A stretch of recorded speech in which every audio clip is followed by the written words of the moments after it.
네, 간밤에 나온 글로벌 이슈들 콕 짚어드리는 시간입니다. 오늘은 과연 어떤 키워드가 나왔을지 함께 확인해 보시죠.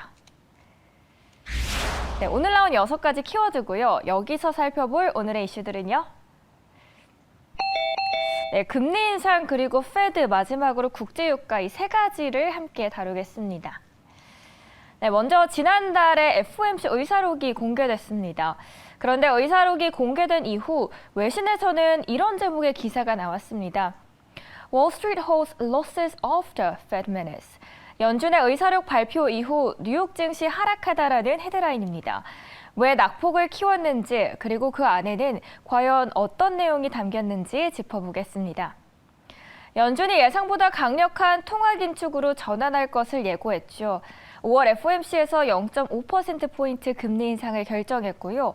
9조 달러에 육박하는 보유 채권 매각도 시작하면서 월 950억 달러어치를 매각할 것으로 보입니다. 의사록은 예상과 달리 인플레이션이 더 심각해 급격한 긴축이 뒤따를 것임을 예고합니다.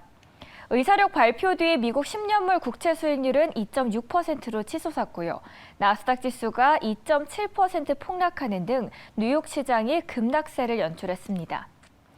네, 구체적인 내용은 이어서 CNBC 기사 통해서 자세히 확인해 보겠습니다. 네, 사실 연준은 0.25%포인트 금리 인상을 결정한 지난달 FOMC에서도 이미 0.5%포인트 인상을 추진했습니다. 의사록에 따르면 상당수 FOMC 위원들이 0.5%포인트 금리 인상을 선호했죠. 그러나 러시아의 우크라이나 침공이 불확실성을 높이고 있다는 판단으로 0.25%포인트 인상에 그쳤습니다. 그러나 앞으로는 최소 한 차례 이상 0.5%포인트 금리 인상이 필요하다는 입장입니다.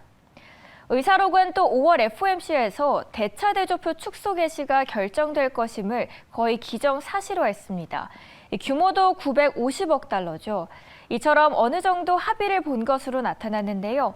이날 매각 규모와 관련해서는 논란이 있었습니다. 일부 참석자는 월 매각 규모에 제한을 두는 것에 반대하며 필요에 따라 매각 규모를 더 늘릴 수 있도록 하자고 주장했습니다. 반면 다른 이들은 매각 규모 상한선이 비교적 높다며 반대를 했죠. 당시 회의에서는 이에 관해 표결이 이루어지지 않았습니다. 다만 5월 FOMC에서는 채권 매각이 결정될 것임을 확실히 확인할 수 있었습니다. 네, 잠든 사이 나온 따끈한 외신이었고요. 오늘 키워드 함께 하셨습니다.